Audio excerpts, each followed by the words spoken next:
let you in on a little secret. Every day, once a day, give yourself a present. Don't plan it, don't wait for it, just let it happen.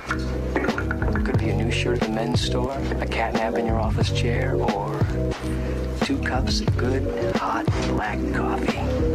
Like this. A present. Like Christmas.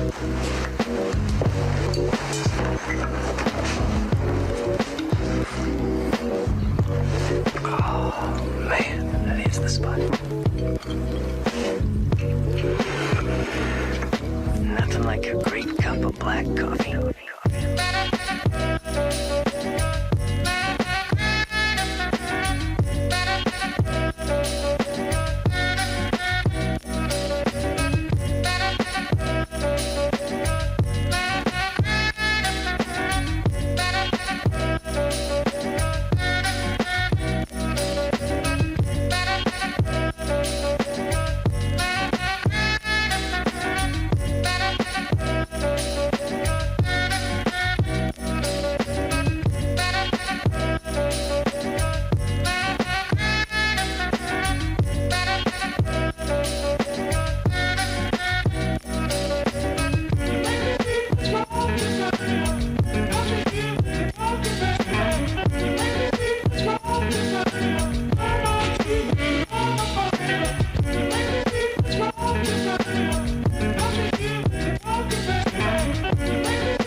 Channel Cipetit bersama Dian Gita Loka, dan kali ini saya bersama tim saya Benny Mars di rumah saja. Dan viewers, awal minggu biasanya saya selalu memulai aktivitas saya dengan merawat pet atau anjing kesayangan saya, Nemo. Dia ada di sebelah saya kali ini, dan kebetulan saya juga ingin mengangkat cerita tentang groomer ataupun juga yang kita sebut para profesional yang bergerak di bidang grooming untuk binatang atau hewan peliharaan. Di sebelah saya sudah ada Dias. Halo Dias. Halo. Selamat siang. Selamat siang. Apa kabar? Baik. Sehat ya kamu ya? Tatonya masih banyak atau nambah lagi? Alhamdulillah udah full sebadan. Tatonya full sebadan. Jadi kalau saya hanya punya satu, orang yang di sebelah saya ini seluruh badan, viewers. Jadi keren banget. Oh ya viewers, tentu kalian ingin tahu bagaimana cara saya merawat memelihara binatang kesayangan saya. Kebetulan saya hanya ada satu ekor anjing Shih Tzu di sini, dan saya menggunakan jasa D&D Groomer dengan Dias. Dias, mungkin boleh diceritakan sama viewers awal mulanya kamu memulai karir sebagai groomer itu sejak kapan dan dari mana? Oke. Jadi awal mula saya terjun di bisnis hewan peliharaan yang saya sebut, saya berawal dari salah satu pet shop di Bali. Ya. Dan perjalanan saya awal dari kennel ya, sahabat. Perjalanan dari kennel. Setelah itu saya mulai belajar sedikit tentang perawatan, dibilang, atau bisa dibilang grooming juga bisa. Perawatan anjing atau kucing, saya berawal dari situ. Terus lama-kelamaan, saya kurang lebih dapat 1 tahun kalau nggak salah. Dan bos saya mensekolahkan saya di bidang profesional pet groomer di salah satu institusi. Iya, kayak khusus untuk profesional pet groomer. Training ya. Iya. Oke. Nah, dan kurang lebih saya berkecimpung di dunia hewan peliharaan itu 10 tahun ya, lebih 9. 10 tahun. Ya. Jalan 10 tahun Jalan ya, 10, jadi satu dasar 10 rasa tahun, ya. Ya. Dan sampai sekarang saya punya sendiri, dan alhamdulillah udah running selama 3 tahun ini ya. Oke, jadi sudah berjalan 3 tahun dari 10 tahun perjalanan kamu di dunia grooming ya. Peliharaan. Dan untuk grooming ini sendiri apakah terbatas untuk anjing atau ada binatang atau hewan peliharaan lain selain itu? Kalau saya sih lebih ke anjing sama kucing aja sih. Anjing dan kucing Iya. saja. Baik yang untuk keperluan rumahan atau yang juga untuk show. Iya. Bedanya apa ini Dias untuk kebutuhan pet rumahan sama pet yang dilombakan? Oke. Kalau perbedaan, kalau kita perawatan rumahan itu ya kita hanya merawat kesehatan dia, seperti itu untuk jangka panjang lah bisa dibilang. Tapi kalau untuk show itu memang kita makeover lah istilahnya, makeover hewan peliharaan tersebut secakep mungkin. Ya, jadi ada kelasnya ya. Jadi akan lebih tentunya dari segi budget juga akan lebih ya. Oke. Kemudian selama ini kesulitannya apa nih untuk menghandle, karena kan kita menghandle manusia ada tentu terkadang ada kesulitan-kesulitan tersendiri ya kalau di beauty salon untuk melayani customer. Nah, kalau untuk binatang peliharaan selama 10 tahun yang Dias alami apa kesulitannya? Kesulitannya hanya di training grooming aja sih. Jadi kita memulai dia dari kecil, kita training dia untuk membiasakan di grooming, seperti itu sih untuk susahnya. Nanti kalau mungkin udah 10 atau sampai 15 kali, itu baru dia terbiasa dengan kegiatan grooming tersebut. Gitu aja. Jadi kesusahannya ya menurut saya hanya itu saja. Jadi kamu sudah bisa membedakan ya binatang peliharaan atau pet yang sering melakukan grooming dengan yang belum pernah sama sekali di grooming, itu kamu sudah bisa bedakan ya? Iya, pastinya soal kenyamanan dia kan ya merasa nggak nyaman karena bukan kebiasaan dari dia seperti itu sih kesulitan. Mungkin kalau sesi pemotongan atau lifestyle gitu, lebih dia nggak mau diem kayak gitu. Oh gitu, oke. Jadi lebih susah lah, kesusahannya di situ. Kesulitannya di situ. Kemudian mungkin boleh diceritakan pada viewer semua nih langkah-langkah yang biasa dilakukan dari pertama kamu mulai melakukan treatment grooming itu apa saja sampai benar-benar siap dan binatang atau hewan peliharaan sudah terawat bersih. Kalau untuk stepnya sih ada lumayan ya. Jadi dari step pertama adalah untuk pemotongan kuku. Ya. Itu untuk pertama. Yang kedua pemotongan kuku, pembersihan kayak telinga kayak gitu. Memotong bulu-bulu mungkin di bagian anusnya. Ya. Terus di bagian kelaminnya yang mungkin pernah kencing seperti itu. Terus yang ketiga penguraian bulu atau penyisiran Yang untuk kibal stepnya. dan sebagainya itu ya. Iya. Oke, kemudian Setelah itu digrease itu yang pertama, Ya. step pertama. Jadi digrease itu fungsinya adalah untuk menghilangkan minyak dalam kulit dan bulunya. ya. Oke. Yang biasanya yang mungkin teman-teman menjumpai yang bulunya lepek, nggak mau halus gitu, Iya, mungkin ya karena nggak pernah di greasing gitu, nggak pernah terkena produk dari penghilang minyak tersebut. Ya. Terus yang kedua shampoo. Kalau Oke. untuk ini shampoo, setelah shampoo conditioner untuk melembabkan kembali bulu yang sudah di grease tadi. Oke.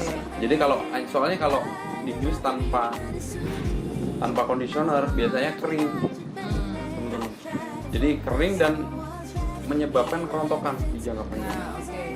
Jadi jangan salah viewers, bukan hanya manusia saja yang membutuhkan shampoo dan conditioner, tetapi hewan peliharaan atau pet kalian pun juga punya produk sendiri untuk shampoo dan conditioner, dan bahkan harganya terkadang lebih mahal dari produk yang digunakan untuk manusia ya. Iya. Ya, Kalau oke. yang profesional user itu yang produk-produk memang dari USDP-nya Iya. bisa 10 kali lipat. Harganya 10 kali lipat. Jadi kamu yang memang benar-benar ingin memiliki binatang peliharaan, jangan asal ikut-ikutan karena sedang tren ya Dias ya, tapi banyak hal yang kalian harus pikirkan khususnya dari segi pendanaan, karena seperti Dias tadi info bahwa produk-produk binatang atau hewan peliharaan ini khusus. Iya, ya. khusus pet quality. Oke. Jadi yang memang untuk bagus untuk jangka panjang nih. Ya. Itu saya sarankan tipsnya. Ya. Dan khusus produk yang untuk yang kita butuhkan. Ya. Jadi contoh besarnya adalah anjing yang nggak berminyak. Itu kita nggak perlu untuk digrease. Gitu. Ya. Itu Contohnya akan anjing apa aja itu? ya mungkin di semua ras ya kalau soal oke. minyak, karena semua ras itu ya menghasilkan minyak dari bulu, Ya. minyak dari kulit. Ya. Jadi yang mungkin teman-teman yang lama nggak dimandiin tuh bisa dia timbul minyak lengket dan baunya memang kayak gitu. Khas bau binatang ya. Oke, selain itu tips lainnya apa nih Dias? Untuk para pemula yang ingin memelihara pet di rumahnya supaya tidak asal-asalan, kamu kasih tips selain harus punya budget lebih, apalagi yang harus diperhatikan? Apakah punya kandang atau rumah tersendiri atau bagaimana toilet trainingnya dan sebagainya? Mungkin bisa dijelaskan singkat ke viewers. Oke, jadi soal kebutuhan adalah yang pertama, yang terpenting tuh nutrisi, Ya. jadi makanan ya, Ya. itu yang terpenting, sangat pentingnya. Terus yang kedua adalah vitamin dan lain sebagainya, Ya. itu yang penting juga. Terus dari salon atau groomingnya, Ya. itu terpenting. Dan untuk soal apa sih Tempat tidurnya nih. yang terpenting adalah sebenarnya kita punya halaman Ya. yang cukup, karena kita sebenarnya nggak disarankan sih untuk kita ngandangin Iya, karena dalam satu kebebasannya, tempat gitu ya, kebebasannya karena kebebasannya kurang nyaman ya. Tapi di dalam beberapa hal rumah-rumah di Indonesia tidak semuanya mungkin punya space khusus ya. Jadi mereka membuat kandang khusus untuk pet, which is sebetulnya tidak disarankan untuk penyayang binatang. Iya. Ya. Dan setelah itu toilet training itu juga penting ya, biar dia nggak kucing atau pup sembarangan mana tempatnya. Apakah untuk toilet training sendiri dari DND Groomer juga ada paket tersendiri atau itu merupakan satu servis yang dia selama ini juga layani? Beda kalau soal training pets itu kita ada kelasnya juga. Oh, itu beda lagi Iya. ya viewers. Jadi ada paket tersendiri untuk berapa lama biasanya? Paling terlama sebetulnya hewan-hewan atau binatang peliharaan berapa lama sih mereka melakukan pelajaran ini, toilet training ini? Oke, kalau soal training kita ngomong soal ras itu berbeda-beda. Ya. Jadi contoh kita ras-ras besar yang udah dipakai K9 dan lain sebagainya untuk anjing pelacak itu memang jangka waktunya lebih pendek. Oke. Tapi kalau untuk hewan peliharaan seperti Di rumah, rumahan yang stay di yang rumah, kecil-kecil ya, kayak gitu dengan tuh pemiliknya. agak butuh waktu sih. Mungkin Oke. sekitar 6 sampai 7 bulan. Oke, viewers 6 atau 7 bulan bukan waktu yang singkat ya. Ya, tapi Oke. dalam 1 bulan hanya 4 kali pertemuan. 4 kali pertemuan dan itu sudah dijamin bahwa binatang atau hewan peliharaanmu akan bisa tahu di mana harus buang air, buang kotoran seperti itu ya. Dan plusnya ini sih basic training. Jadi Oke. kayak kita nyuruh dia down, sit, kayak gitu aja sih. Oke, jadi Stay, kayak gitu aja. oke, berarti Untuk latihan kamu basic. benar-benar mendalami sekali, menjiwai sekali itu ya. Iya. Sudah bisa berkomunikasi dengan binatang itu keren sekali loh dia. Ya karena itu modal terpenting. Ya, Modal Jadi, terpenting dalam berhubungan. bisnis grooming Ya. adalah kita punya Hati feel. ya dan feel Ini yang bagus sama hewan. sama hewan. Yang pastinya harus pet lover lah pasti. Ya. Nggak bisa kalau kita nggak Harus sayang pet dengan lover dan nggak tentu sayang saja dengan- dog nggak is bisa. not food ya. Iya. Itu harus dicamkan. Oke, mungkin dia boleh diinformasikan pada viewers ancar-ancar harganya mulai dari berapa sih untuk layanan D&D Groomer ini, baik yang layanan datang ke rumah atau juga ke toko. Oke. Kalau range-nya kita start di basic grooming itu 85. Oke, jadi tidak terlalu mahal viewers, dimulai dari 80.000 saja plus. Jadi termasuk tambahan-tambahan lainnya Iya. jika dibutuhkan seperti misalnya vitamin, obat-obatan, shampoo, conditioner dan lain sebagainya ya. Menu pengobatan itu beda lagi. Ya, dan tentunya sedikit dibedakan juga untuk hewan atau binatang rumahan dengan yang stay di rumah atau yang dilombakan. Kira-kira ada yang ingin disampaikan lagi, Yes, untuk viewers? Yang ingin benar-benar disampaikan bagaimana sih menurut kamu perlakuan kita terhadap hewan atau binatang peliharaan yang benar-benar dari hati kamu nih, selama ini kan sudah 10 tahun lebih menjalani ini Iya. Jadi ya yang terpenting adalah komitmen ya. ya. Dimana kita ngambil anjing atau kucing, komitmen sampai mungkin dia tutup usia tuh untuk merawat sebaik mungkin. Ya. Life Iya, itu lifelong Hmm, commitment ya Iya. jadi ya. karena Oke. ada beberapa orang tuh yang memang lagi musim mungkin ras ini nih. Ya, Jadi ya hanya sekedar asal-asalan seneng ya. aja. Cuman karena Mungkin senang 1-2 sesaat, bulan ya, dirawat dengan kemudian baik, tapi setelahnya diabaikan. diabaikan. Ya, jadi jangan pernah melakukan itu ya. Iya. Oke. Oke, baik viewers, akhirnya tadi kita bisa ambil kesimpulan bahwa banyak sekali hal yang harus kalian pikirkan untuk memelihara binatang atau hewan peliharaan atau pets tersebut di rumah. Jadi bukan hanya perkara kalian bisa membelinya dari awal, tetapi seperti yang Dias bilang tadi, lifelong commitment dari pemeliharaan, dari bagaimana kamu men-treat hewan peliharaan kamu sampai merawatnya hari-hari. Nah, bagi kamu yang ingin menghubungi Dias untuk mengambil servis grooming binatang atau hewan peliharaan, bisa menghubungi D&D Groomer dengan link di bawah ini dan kamu bisa berkomunikasi atau melakukan appointment langsung dengan Dias. Nah, jangan lupa bagi kamu yang ingin menyaksikan tayangan khusus grooming, kamu bisa mengklik dan share juga tayangan ini di channel Cik Petit ya. Iya. Dan Bisa jangan diulang lupa, lagi. Si Petit. Ya. Dan jangan lupa guys untuk di like, komen, dan subscribe ya pasti. Oke. Ya, jadi sekali lagi jangan lupa like, share, and subscribe Cik Petit di YouTube channel kami. Terima kasih banyak atas kebersamaannya dan sampai jumpa.